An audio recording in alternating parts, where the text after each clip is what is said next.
Hello, welcome to Truck Stop Murder and True Crime Podcast. I am Gary Howard. Thank you for tuning in. If you're a return listener, thank you. If you're a new listener, let me tell you about what I do. I am a truck driver for Prima Express. I travel to 48 states, and during that time, I have to stay at truck stops for a 10-hour break or a 30-minute break sometimes. But either way, I'm staying at these truck stops. And on this podcast, I'll be talking about the amenities of the truck stop and everything around it. As for restaurants, the reviews and whatever, and my personal views on it when I stayed there. All these truck stops is one that I've stayed at during my time on the road, and I'm still am on the road. But okay, but before I start, if you live in the Dallas area, on August 28th to the 29th is the 2022 True Crime Podcast Festival, where there's going to be a lot of podcasts, too many to name. I'll be whole episode to be just talking about podcasters from true crime, and a handful of paranormal podcasters will be there too. They're going to have discussion boards, panels, and a lot of live recordings, and you get to meet these podcasters, which will include myself. I will be there as well doing a live recording on Spotify Live at 12 o'clock. So you don't want to miss that. So, but with further ado, let's talk about the truck stop I stayed at. I was going to do my truck stop itself, my truck company. I work with Prima Express, and I'll tell you why. Because what I'm the cover case I'm going to cover is the Lane Bryant murders, which the owner, the founder of that company was Lithuanian, and so happens the person that runs this company is also Lithuanian. They're from Lithuania, so I thought, but I didn't want to do just Google reviews. I tried to get the recruiter to tell me what he won, but I guess he's just too busy. So anyhow, there you go. But right now we're going to talk about Thornton's Travel Center. Now it's a fairly new one, which is crazy because it does not have a big review. It has like a 1.9 review rating out of 26 reviews, so it's rather new, but nobody seems to like it. I don't seem as that bad. I mean, they don't have many parking spots. They have 12 parking spots. It says on Trucker's Path that it's paid park spots, but I didn't see none. Overnight parking, there's Catskills there. Usually I go there because there's a couple other truck stops across the street. I don't care too much doing business for TA or Petros because they have a lot of parking over there, but 75% of them is paid parking. Is $20. Screw that shit. Especially since my sister-in-law is working there making chump change and they're making all that money just on parking. I fuck them guys. I don't know. So but I go here, it's just easier, and then I'll use the Catskill. Even though the Catskill is 14 and Pilot, but Pilot's just super busy all the time. But this one's in Moni, Illinois, 25461 South Ridgeland Avenue, Moni, Illinois, 60449. Like I said, it has 12 spots, no showers, nothing like that. And as for food, if you want to eat, everything's on the other side of the highway. So if you're coming down 55 going south, this would be on the west side. Majority of the restaurants, everything. Now, there's plenty to eat on the east side. Let me see if I'm going right. I believe north. Yes, I'm east side. I had to kind of figure out where 57, not 55. It's 57. I 57. I'm sorry. I was wrong. I 57. So if you're east of 57 on that road, you have tons of restaurants. So that's where you have the Petro and Pilot. One of these days I will cover that. But as for now, I'm going to cover Thornton's. It's a fairly new. I can't even do a Google Earth of it. But the only thing to eat there is they don't have all the restaurants across. That's why I was saying this, because the only thing to eat here at Thornton's is Thornton's truck stop food, like hot dogs, hamburgers, and different things like that. But it's not too bad. They have a large variety of hot dogs and sandwiches and stuff like that. So, as for food, I'm not going to be going too far much into food. But now let's talk about the reviews. Like I said, it's crazy how people they do not like this place. This is one guy says anonymous, 4-star reviews, a small truck stop. Yep, it is. And then another Amanda says 4 stars. This is a mostly decent place, not a whole lot of parking. But when we got here, and I'm gonna read all these as written. So if I sound, I'm just reading it. We got here at 7:45 p.m. They still had 7 spots or so. Clean and good selection of non-hot foods. Bathrooms are clean. Parking lot is clean, which I agree with her. It's not too bad. Now let's get with oddball. I parked bobtail in the front of the lot. If you know anything about truck drivers or stuff like that, they're like the one pet peeve that a lot of truck drivers not pet peeve. Well, I guess one thing a lot of truck drivers bitch and complain and cry about. Why is that bobtail in that why don't he park somewhere else? Why can't that's a whole trailer or truck could fit there? They're just taking up a spot where a truck and trailer could fit. He don't need to park there. Well, whatever. He needs to park too. But yeah, he goes. I parked bobtail in the front lot and was told to park in a truck lot by the police. So stop all the whining about bobtails. They have to park in legal spots just like everybody else. And don't go to any of the Walmart stores around here. They will ticket and tow your truck. No, I don't know about that. I know I parked my, no, no, it was my car. Never mind. But on here it says parking. But that's why I don't park at Walmart because you see a lot of these places on, because I look at my GPS, my Ramic now GPS says if Walmart if you're allowed to park there or not, and here it says it too. But a lot of times you want to look at the reviews because sometimes that information could be wrong, and you park there just to get a knock on the window with your vehicle booted, saying I need 1,500 to get that thing off, or in some cases you begin towed while you're sleeping. But that's why I don't park there. Plus the parking spot's usually tight. Let's see. These nuts says cheap diesel, newer truck stop that looks like it's been around for 10 years already. Employees look mad when they see a customer. The restrooms are dirty. According to this guy. All the toilets look nasty. Floors were dirty. Sinks were the only clean thing there. It's been a year since the opening and it looks run down. Even the air filters in the restroom look like they haven't been cleaned or changed since opening. Thornton's corporate needs to do a surprise shopper visit here to see how how their investment is going. Definitely will only stop for fuel. I don't feel like being a cashier for the day. SMH, unbelievable. Okay, like he's not happy with the place. Which it's been a while since I've been there. I mean, recently, but I didn't see it being that bad. But that's just a lot of convenience stores up in Chicago. Clearly, the people working there do no, they don't like their job, but there's really nothing else, I guess, unless you know somebody or have experience or in a union. Let's see.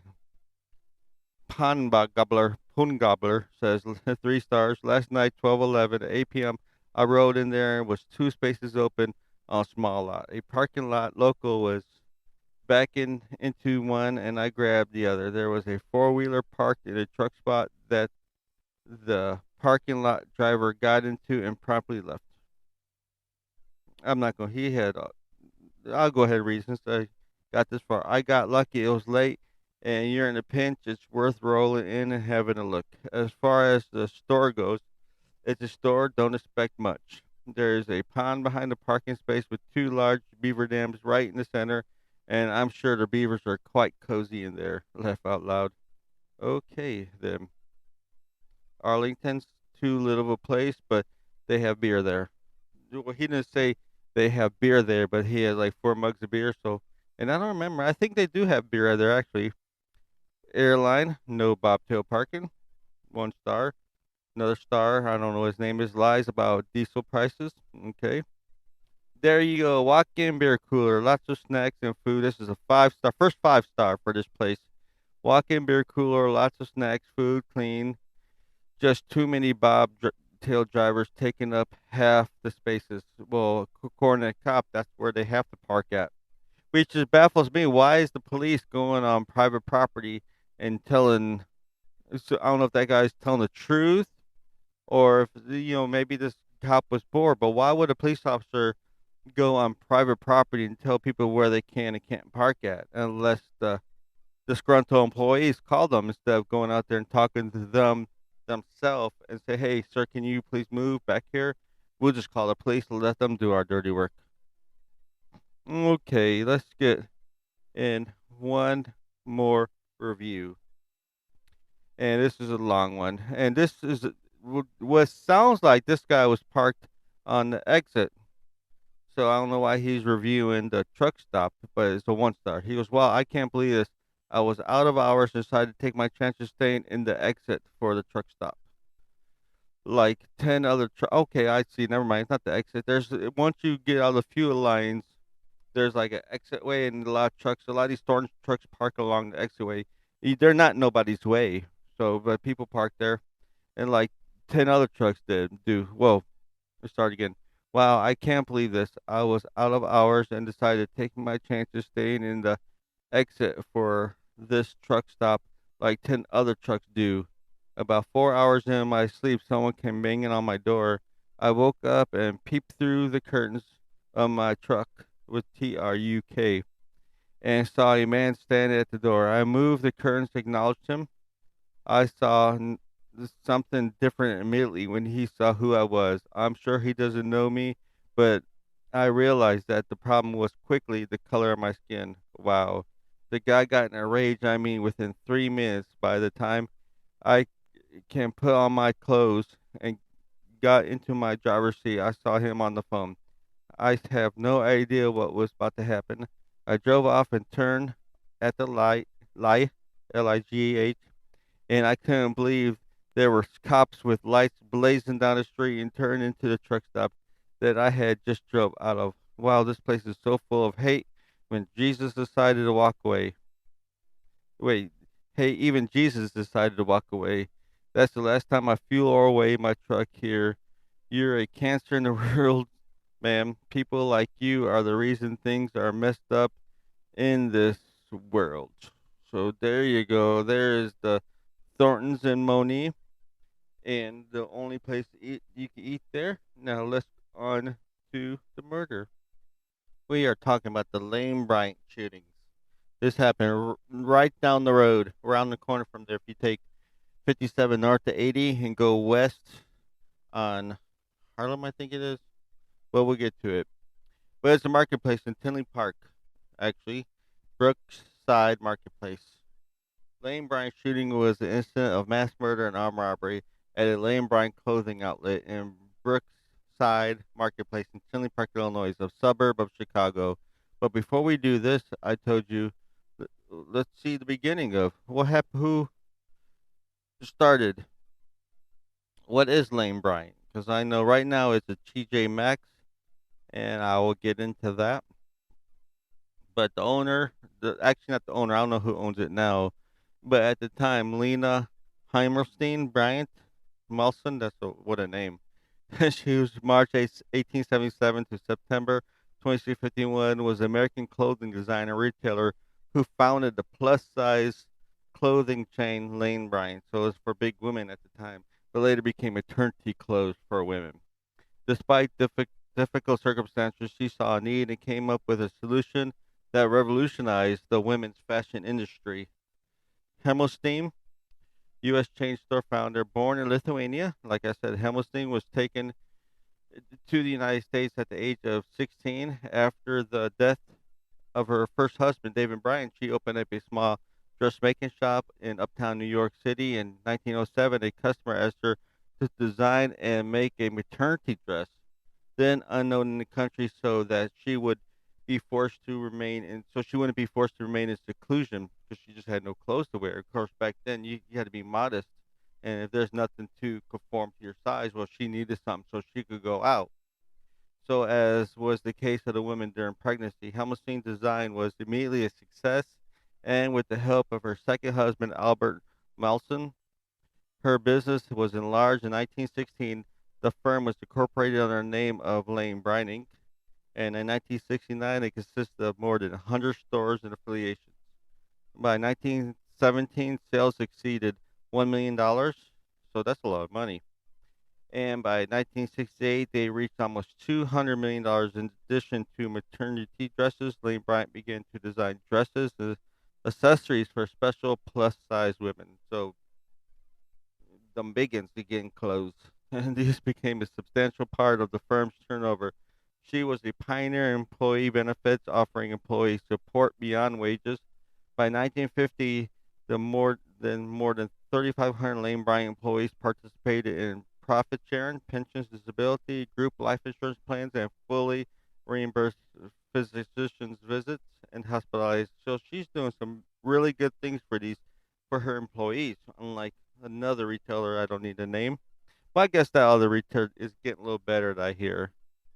But both Lane Bryant Malson and her husband advocated prenatal care and gave generous support to his advancement. Both were also active American Red Cross, the Federation of Jewish. I'm going to destroy this word. Philanthropies. Philanthropies.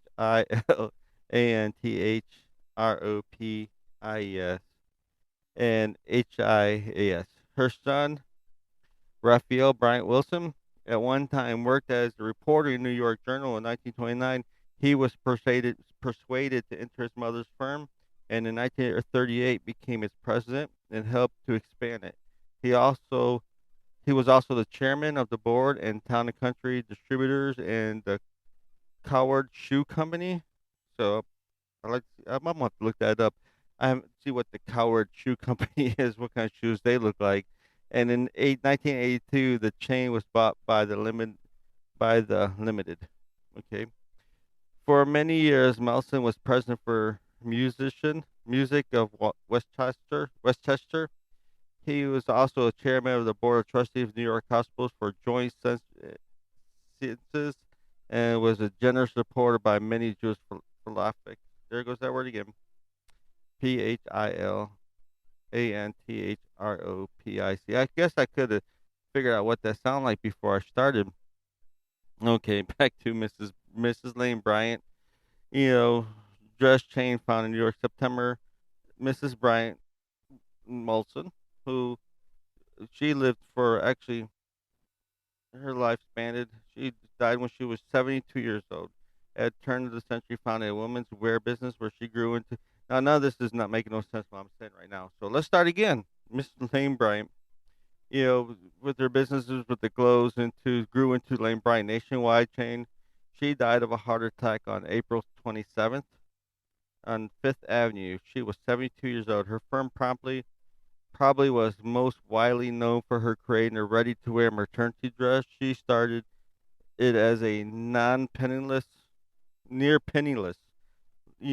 clothing line, working in a one-room, third floor flat in the governor. So she started off with nothing. Came to this country in 1895 from Lithuania. So now some of the slogans this place had. Let's see what the slogans were.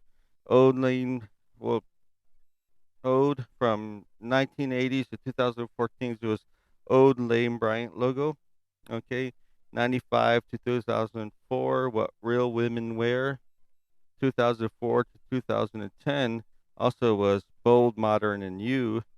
2010, 2012, Nobody Fits You Like Lane Bryant.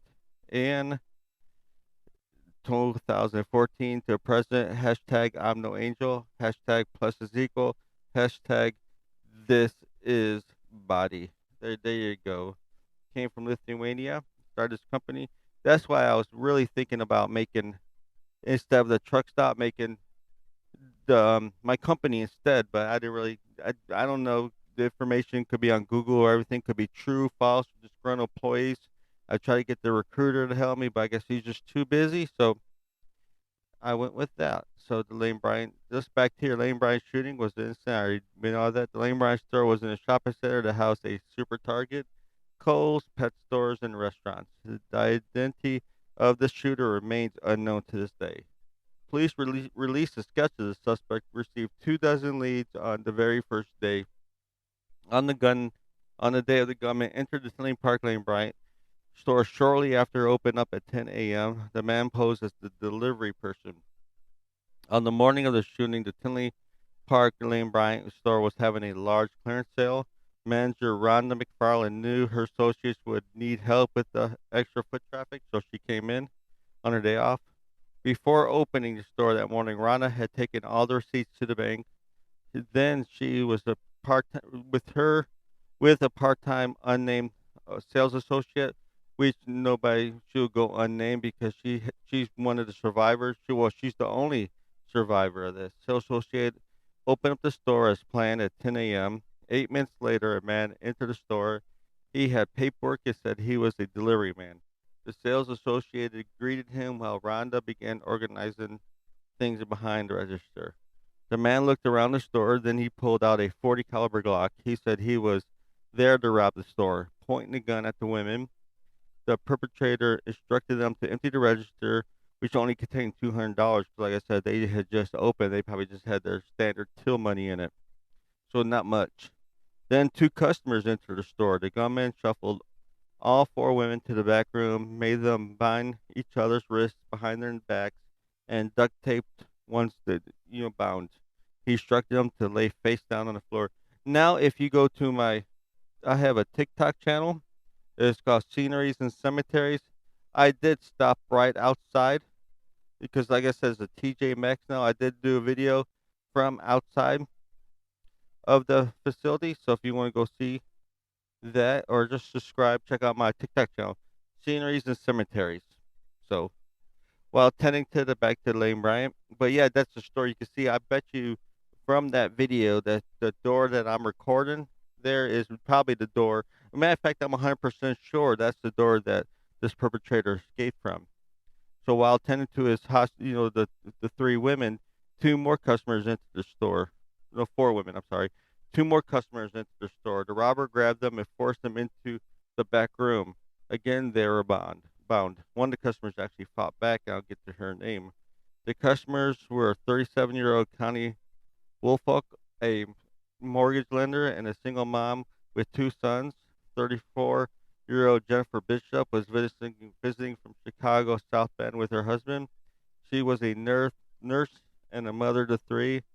33-year-old Carrie Chaiso was a school counselor. 22-year-old Sarah Savinsky was shopping that morning for clothes to wear to her new job at CNA Financial in Chicago. The man went through the women's purses and stole money and other belongings. Once he was distracted, Rhonda made her move. She had her cell phone nearby. She was able to get her hands free and use her cell phone to call 911. At 10:45 a.m., the Tinley Park police officer had only released, at this time, the only partial. Let me read it again. She was able to get her hands free and call herself with her cell phone 911 at 10:44. The Tinley Park have released part of the 911 call. You can hear Rhonda whisper Lane Bryant. Trying to be real quiet at the start of the call. And in the background, you can hear this guy talking about how he's losing it. He's losing it. But then that's when he saw what she was doing. But yeah, when the dispatch put out the call to the Tinley Park Police Department, the officer that was just a few hundred miles away, no, she a few hundred yards away at the super target. The officer arrived with the scene within 2 minutes, so he was right there. Of course, she's probably kind of leery, but by that time, she made the phone call, noticed what she's doing, and that's when he decided to execute him. Now, the part-time sales associate that did survive, she was lucky. She turned her head at the last second and just kind of grazed her somehow. But after that, she just played dead. And this is where the description of the perpetrator come from. The shopping center was closed and locked down while being searched. It was reopened after police found that the gunman had left the immediate area. Shoppers described it as a tense situation after the shooting. One person, Selena Kujawa, I was so scared I couldn't think. Who was in the Target store across from the Lane Bryant, according to the Associated Press. She and other customers watched as police checked aisles with weapons drawn. The AP reported there was a similar scene in the pet store nearby, which both these places are still open. Another person, woman named Tracy Casavala, reported said that there were six police officers in the store with their hands on their guns and holsters ready, just looking for this guy. They don't know where they're at. They don't know what this guy's looking, so they're just looks like. So they're just searching all the nearby stores because he could have hidden them. Authorities believe there is only one shooter. Helicopters help in search for the gunman, who is no longer believed in the immediate area, he said.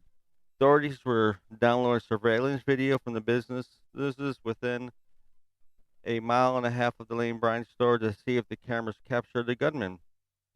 And they didn't really capture the gunman, but they did find like different vehicles. And here's what they found: at 10:39 a.m., shortly before 911 call was made from inside the store. A van or SUV arrives in front of the store. Now, keep in mind that this is all grainy footage. Front of the store and parks head on direct in the front of the door. At 10:40 a.m., another car arrives and parked nearby. What's more, at 10:45 a.m., the vehicle leaves, and less than a minute later, the other vehicle departs. The vehicle leave right around the same time the police believe the killer would be leaving the area. Now, police are hoping to use these grainy images to help identify the vehicles. The police think that the vehicles, at very least, contain witnesses to the crime and could even be linked to the killer. $100,000 reward, half of which was donated by the Lane Bryant's parent company, Charmin Shopping Corp. Inc., was offered for information leading to Guzman's arrest on February 6, 2008. Lane Bryant announced the establishment of the Lane Bryant Tinley Park Memorial Fund in honor of the five women who were killed. Lane Bryant also offered to pay for the victims' funerals, so that's nice of him.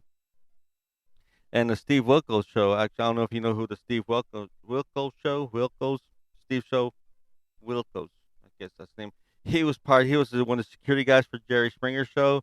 And they kind of branched off to do his own show. I couldn't stand the show. He just get people there on different things and uses a platform to yell at people who couldn't say nothing. He'll turn to just be a big bully on their show, kind of like the Jerry Springer show, where Jerry Springer would just kind of stay out, but he'll actually insert himself and just down talk, even if there's no need for it. He would still do that. I guess that's what he. But people like that stuff. But yeah, being taped from in Chicago, like Jerry Springer profiled the suspect of the shooting at the end of one episode since the incident. For nearly 6 years, the Tinley Park Lane Bryant store, where gunmen executed five women, was stood as an empty reminder of the unsolved crime. The story building itself remained unused until November of 2013, when TJ Maxx took over for the use of a retail outlet. The gunman was described as an African American man, 5'9" inches tall and weighing about 230 to 260 pounds. He was wearing a waist length black winter coat, black cap, and dark jeans. Now, this description did come from, like I said, the woman who did survive, actually, which is going up because they left her. Nobody knows what her name was. She was feared of retaliation because, of course, it's unsolved, and they don't want to put her name out to public just in case if this guy tries to look her up. But this is the description that she gave the police. He was a male, black, 5'9" to 6 foot, 200 to 230 pounds. Did I? Well, we got all that. Black. The killer had 3 to 5 puffy cornrows pulled back. The killer had a braid over the right ear that had four light green beads. Eyes was unknown. Other physical characteristics, cops say the suspect was a husky build. There's no signs of scars or tattoos. They don't know about that because of what he was wearing. Trace habits.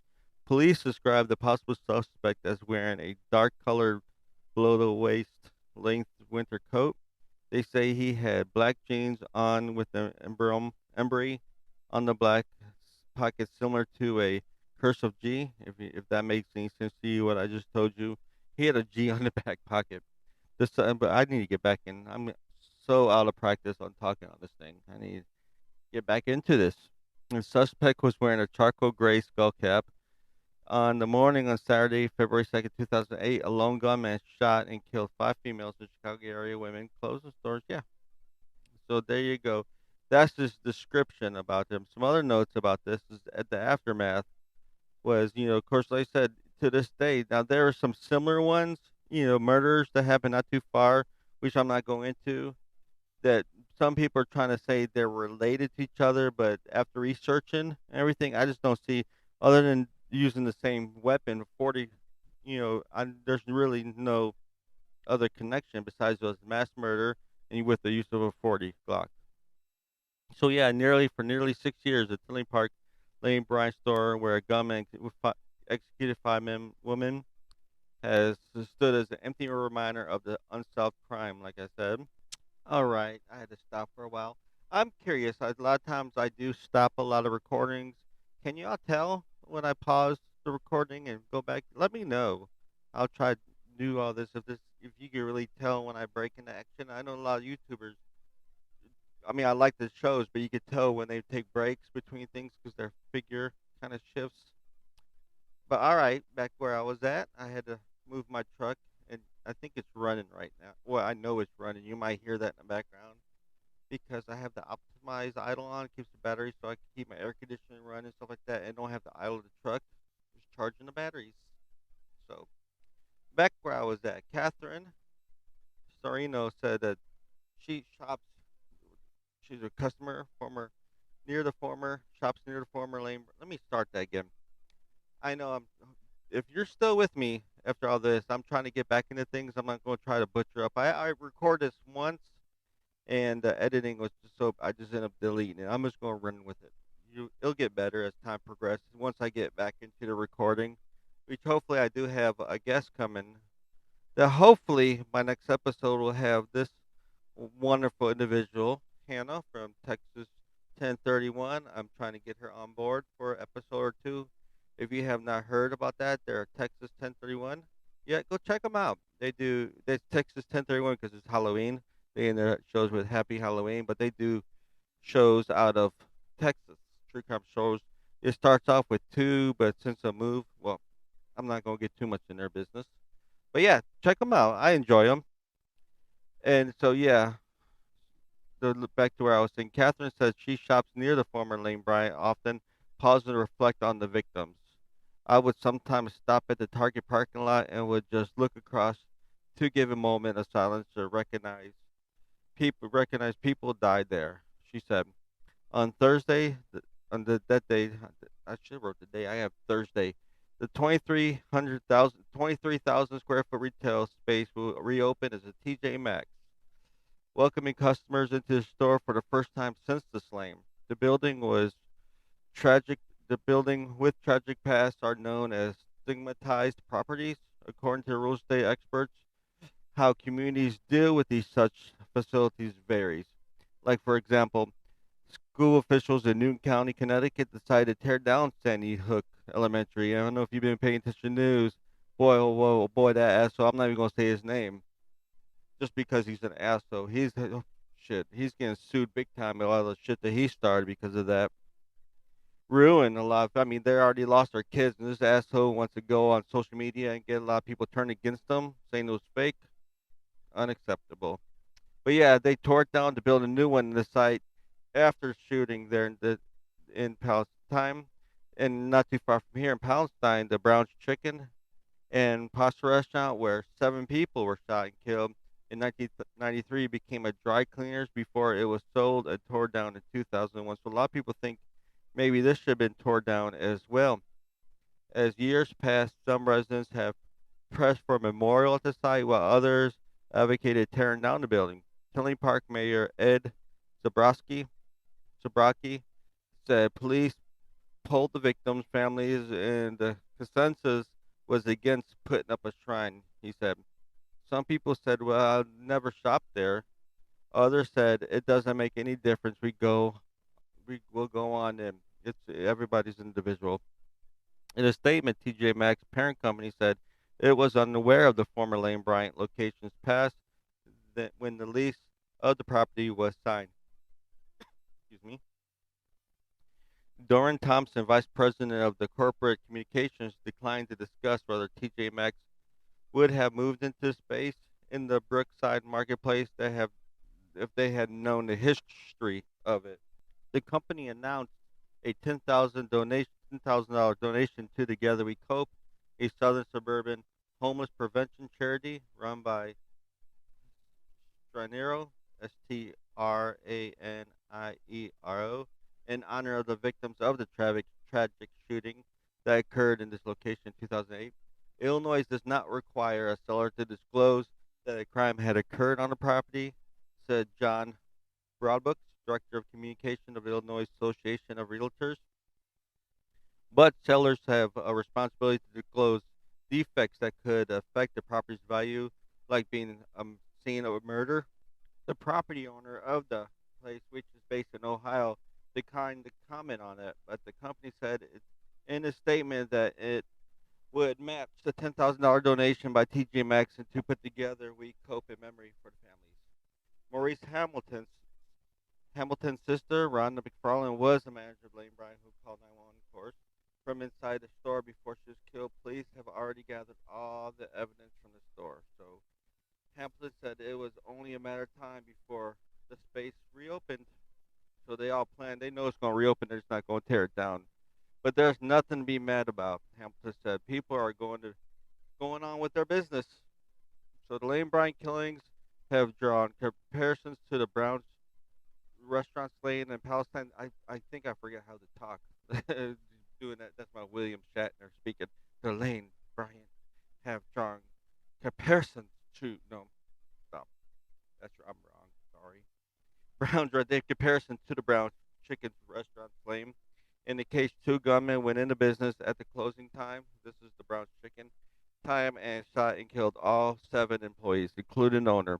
The crime was unsolved for nearly a decade until a tip and DNA evidence led to the conviction of James Degorski and Juan Luna. As workers demolished the Browns building in 2001, they stopped to let. Here's what I thought was cool. They stopped to let the sister of a 16-year-old shooting victim throw a brick through the window of the building. Get some anger, like they said on Forest Rocks, not Forest Rocks, Forrest Gump. Sometimes there's just not enough rocks to throw. I'm assuming she probably wanted more. And find the people, some two assholes, who they did arrest, James and Juan, and throw bricks at them. So yeah, a bank now operates in the new building site. Girl, Gerd, Guido Tanto, Guido Tenito, bought the former Browns chicken. Someone else, Tenuta. I need to learn how to read. But anyhow, bought the former Browns building in 2001 as the owner of a nearby grocery. He said he knew relatives of the victims who hated to look at the property. He said, I felt pretty good about it. He said, of demolishing it. It was an ugly thing to look at every day because a lot of people lost their life there. It was the best thing I could do with the property. So just nice. I know I had a relative. They still have not built on. I have my aunt. Just well, I call her my aunt. Her and her five children died in a fire in Stockville, Illinois, and they still have not built nothing there. This is the one of these days I would like to make a memorial for her. I think we'll see. Hopefully in the future. But yeah, Tinley Park trustee Dave Seaman noted that the area of the shopping center was where TJ Maxx is open is undergoing renovation. So they're trying to make it different. I think the people who lost their lives will forever memorialize it, but it's not the building that serves the memory. It's what each individual was, Seaman said.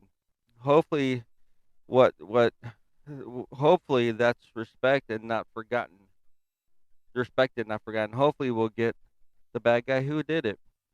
So let's talk about the victims of this. Let's start off with Rhonda McFarland. Like I said, she was the manager. Now, this information is on Find the Grave.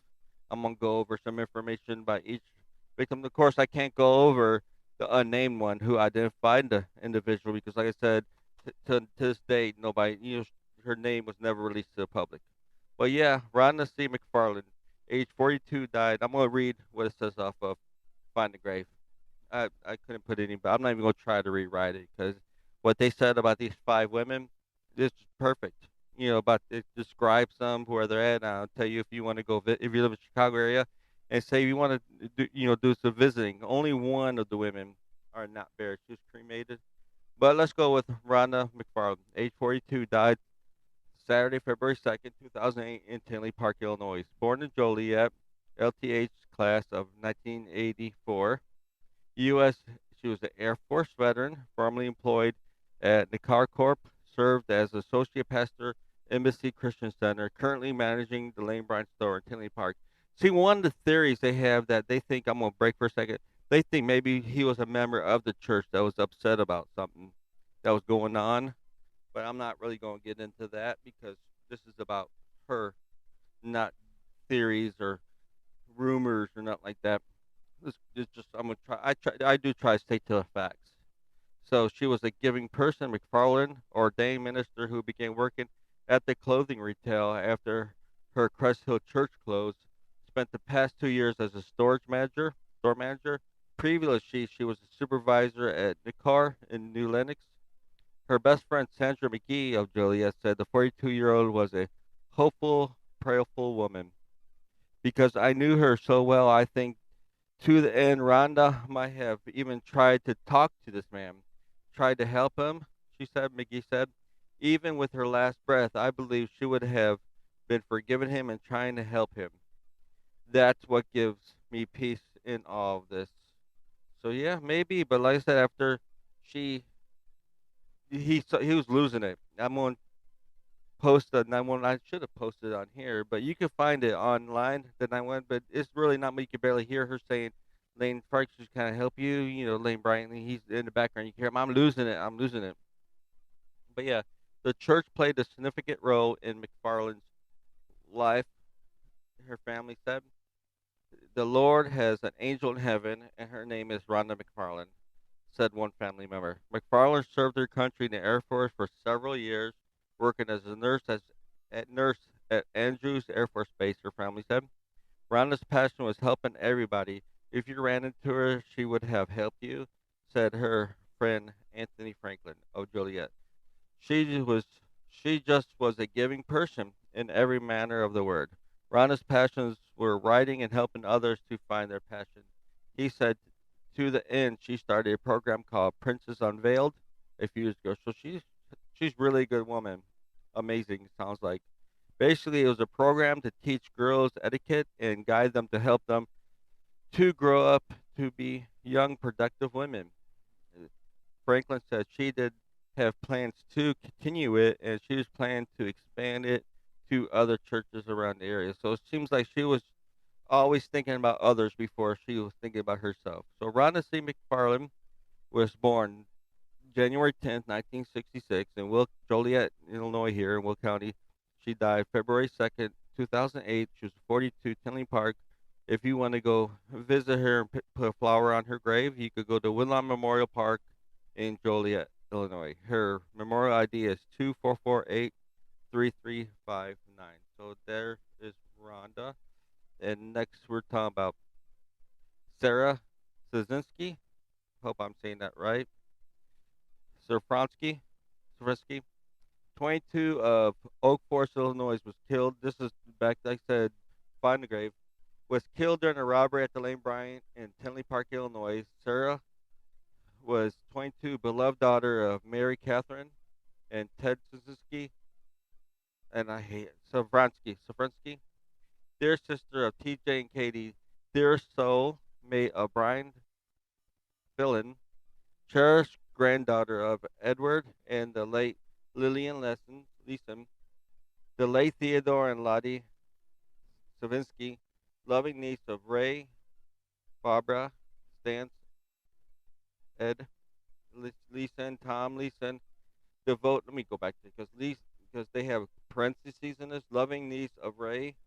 It has Joan Savinsky, Barbara, Michelle Stance, Ed, Debbie Leeson, Tom, Pat Leeson, devoted cousin and friend to many visits, and they go on with the visitation 3 to 9 p.m.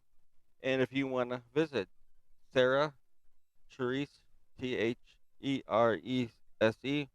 Savransky, she was born May 26, 1985, February 2nd, 2008. She was 22 years old. She was from Tinley Park, and if you want to go put a flower by her grave, go to Good Shepherd Catholic Cemetery in Orland Park. Her memorial, she's plot section 7, block 49, lot 9, grave 3. Her ID is 243-57119. I add all that information about the memorial ID just in case if you get there and you do want to pay respect to them, you could give them that information and maybe they could find it. So we're going to Connie R. Wolf, Wolfolk. Wolfolk. And I'm going to start with where she's buried at first, is how I got in my notes. Connie R. Wolfolk, birth August 4th, 1970. So me and her the same age. I was born in November, but she's a few months older than me. She died February 2nd, 2008. She was age 37 in Tinley Park, but she was cremated. This is the woman that fought back when he came in because there was he had defensive she well of course I'm about to say he had she had defensive wounds on her, so she was not going down without a fight. Connie, 37, of Flossmoor, Illinois, was killed in a robbery at Lane Bryant store in Tinley Park, Illinois. From the Southtown Star, Connie Woolfolk was looking forward to a fun night Saturday. That Saturday, the devoted single mother had scheduled a manicure and pedicure and had paid a visit to Lane Bryant looking for an outfit to wear for her girls' night out. So she was going out to have a good time. Each Nothing wrong with that. So Connie, 37, was a popular, hardworking mother of two boys. She had plans to go out with one or two friends. I think she was just looking for new to go out. Something new to go out, said Arian Wolfolk, grieving for his sister, a day after she and four others were slain in the women's clothing store in Tilling Park. Friends and family described Connie as a popular, hard-working mother of two boys, including Merrimack Rodriguez, 10, who is that Maeric Rodriguez, 10, who suffers from spinal bifida. Connie, 16-year-old son, Victor Rodriguez, attends Homewood Foster School. So they're still very young. The straight A Crete Moni High School graduate once worked for the Village of Park Forest. She was fantastic in everything she did, said Tom Wick, village manager of the Park Forest, where she worked from 1999 to 2006. She was tremendously upbeat. She could take the angriest customer that came into the village hall and work with them to do a 180 on their attitude. So she knew how to talk to people. Flossmoor Mayor Roger Maliski reflected on her life, saying the entire community is mourning the victim of the Lane Bryant massacre.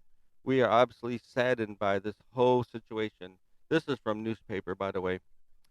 I'm going to read straight from the article. Maliski said, "I just, I was just with the father on Friday. It is such a shock." Excuse me.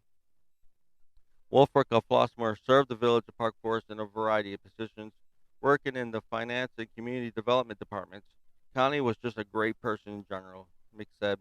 People remember her by her smile and her personality. Friends and family said that she recently started a mortgage company with her mother and worked towards bringing economic development to Park Forest. So she was looking to do.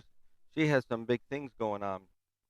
She was fantastic in everything that she did, said Tom Mick, village manager of the Park Forest, where she worked at, where worked for. From I already read that, but there you go.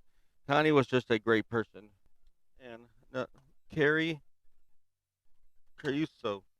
She was born January 12th, 1975. Of course, she. I'm not going to go over the date. All the dates is February 2nd, 2008. She was age 33, Tinley Park. She died. That's where she died. She was in St. Mary's. If you want to go visit her, St. Mary's Cemetery in Monica, Will County, Illinois. She does not have a memorial ID, so I can't give that. But Carrie, 33, Franklin, Illinois, was killed when a Lane Bryant in Tinley Park. That's where it's bro. In Lane Bryant, Tinley Park, Illinois, was robbed. Carrie was remembered as a loving wife who devoted her life to counseling teens. She graduated from Homewood Flossmoor Community High School in 1993 and was returned to her alma mater 10 years later as a social worker, meeting one-on-one with students who had personal problems. Carrie, of Franklin Park, beloved wife of Anthony Chuso, Chiuso, loving daughter of Don and Penny Hubbock, dear sister of Michelle or Jennifer Hubbock, cherished aunt of Madison and C.J. Hubbock, daughter-in-law of Anthony and Rita Chuso, C.H.I. Chuso. That's what I pronounced. I said Chuso. Sister-in-law of Deanna, but just goes over all her family. From the Southtown Star, Carrie Hubbock Chiso was the life of the party, an outgoing, outspoken woman who lived every day with a parable joy. From the first time I met her, it was her smile that captivated me. Her husband, Tony, said on Sunday, that Sunday up right after having crying as he remembered the first chance meeting at Morgan's Bar and Grill in Mokina. I'm going to do a case out there about a kid who killed his sister, but enough of, I'm not going to get into that. That's down the line. I can't stop thinking about her. I just knew she was the one. Carrie worked as a counselor at her alma mater at the high school, a job her husband said she loved dearly. Tony described their whirlwind romance that started with their first date at Buffalo Wild Wings, also, which at the bar. I guess that's where they're going to party from the party there, but I guess they messed up Wild Wings. 7 months later, he proposed her Chicago hotel suite decorated with candles, rose petals, and toy frogs to let her know that she had found her prince. That's something. Her saying yes, I felt like the luckiest man he ever said in this planet. He said, luckiest man, he said. The two married on June 10, 2006 at St. Joseph Church in Homewood with a reception at Olympia Fields Country Club. I know where all that's at, so it's not too bad. Real nice area. That was the happiest day of my life, he said, just being able to share her and share that moment with her on the altar and look in her eyes and telling her how much I love her. If his wedding day was the best day of his life, but Saturday was the worst. So yeah, so another amazing woman. All these women just seems like they're well, not seem like they are amazing. So we did lost some angels on this planet when this monster came in here and shot her. And last, we're talking about Jenny Bishop was born January 29th. Oh, did I say where she was? Yeah, I think I did. Yeah, I did say where she was buried. I couldn't remember. But yeah, let me go back. Just in case if I didn't, this Carrie is buried in her memorial. You could lay flowers if you want to in St. Mary's Cemetery in Mokina in Illinois. It's in Will County. So let's go back. Yeah, Jenny Bishop was born July 26, 1997. I don't know, man. It's been a while since I did this. I guess I can't keep up talking. But yeah, in St. Bravo Catholic Church in Mishawaka, Indiana. Jenny was a 1992 Marion High School graduate where she was known for her basketball and softball skills. She graduated from Indiana University with a Bachelor of Science in Nursing. In 1996, she had been employed by Memorial Hospital in South Bend, Indiana since 1995. Her most recent asset was in the ICU. Her fellow nurses described her as a compassionate, caring, acknowledgeable, and effective nurse. She was most proud of her recent promotion to charge nurse and added responsibilities it brought. Jennifer was a loving, caring wife, mother, sister, and daughter. She brought joy to the family, children, and family. Her children were her life. They were bright, inquisitive, happy children due greatly to their wonderful mother. Jenny loved spending time with her family, cottage of Birch Lake in Michigan, with her family at Couch Birch in Michigan, and was there with her family most summer weekends. So she went there a lot. She also enjoyed vacationing with the bishops at their Orlando attractions. Escaping February cold, Jenny often was involved with her children, nieces, nephews at various schools and athletic functions, helping out and cheering them up, cheering them on. Jenny will be greatly missed by her family and friends, and we love you, Jenny. That's what they said. Jennifer, if you want to put a flower by her grave, you look up Find a Grave, January. She was born January 29th, 1974, in Pittsburgh, Pennsylvania. Of course, February 2nd, 2008, when she lost her life at age 34. She is buried in Tinley Park, Cook County. Burial details unknown about her, but her memorial ID is 244825584. So we gotta find her. But yeah, Jennifer Lynn Van Huffle Bishop. There are the women who lost their lives, and like I said, it was kind of hard. I don't know if you could tell. It's kind of hard to talk about these women because they seem so amazing. And what for any life is loss of a life is horrific. You know, on these circumstances, they didn't deserve this. They were just trying to go about their day, go to clubs, sell clothes. Rhonda McFarland was coming in to help out her fellow employees because she knew they were going to be swamped with work. So, and like I said, it is still unsolved to this day. Nobody knows. They have suspects, and but no, nothing is still open. So if you know, there's a lot of rewards. But yeah, the five deceased victims were Jennifer L. Bishop, age 34, of South Bend, Indiana. Like a recap: Carrie Huddick Chuso, 33, of Frankfurt; Rhonda McFarland, 42, of Joliet. She was the store manager; Sarah T. Zavinsky, 22, of Oak Forest; and Connie R. Woolfolk, 37, of Flossmoor. And of course, the police withheld the age and identity of the surviving victim, the part-time employee, because they're afraid of something might happen. Also, if you want to know more about this, and with somebody, that perpetrator might come try to take her out because she is the eyewitness to this thing. So if they ever do arrest them, she could be eyewitness and verify who it is.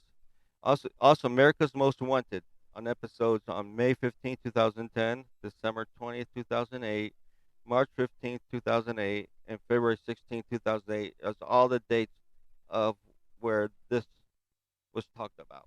So there you go. Hopefully you're still around and dealt with all my mushy mouth and staggering and mispronunciations of names. But like I said, it's been a while since I did this. I've been going through a little issue I didn't realize not getting a job at the Polinsky unit will bother me so much. But I need to get back into it because I got to get ready for the 2022 Podcast Festival coming in Dallas. So if you're out there, come check us out. I think tickets still on sale. You could go, or if you just want to hang out with me, there's a bar at the hotel. I'll put all the information and links about where this is going to be at. You can join me, have a couple drinks. Also, if you do go, my live performance, I'm going to do a live recording of a case in Pennsylvania that is crazy. So you come listen to that. Also, I'm going to be on Spotify Live on that recording. So once I find out the details, I'll share it on my social medias, and you can listen in too if you want to. And as for social medias, let's go with that. I have a Facebook page, a group called Truck Stop Murder and True Crime. You can check out, join my group. I'm trying to really build that up and get some people. We need some talkative people, and that seems like lately I'm the only one talking.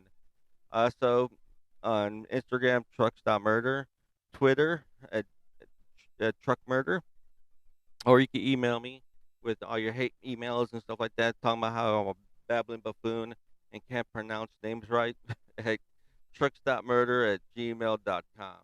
Also, at the same, you could do PayPal if you want to help support this, maybe get better equipment, which I'm hoping to one day. You could do also PayPal, truckstopmurder@gmail.com. Also, I'm on Patreon. I haven't put no episodes out yet, but as of now, I'm gonna really try to get into it. I'm gonna try to put out some bonus episodes where I do overseas ones. I'm gonna keep the United States ones in my regular episodes, but I'm gonna try to do foreign ones on my Patreon. So hopefully we'll see you there. But mainly I'd like to see you at the 2022 Podcast Festival.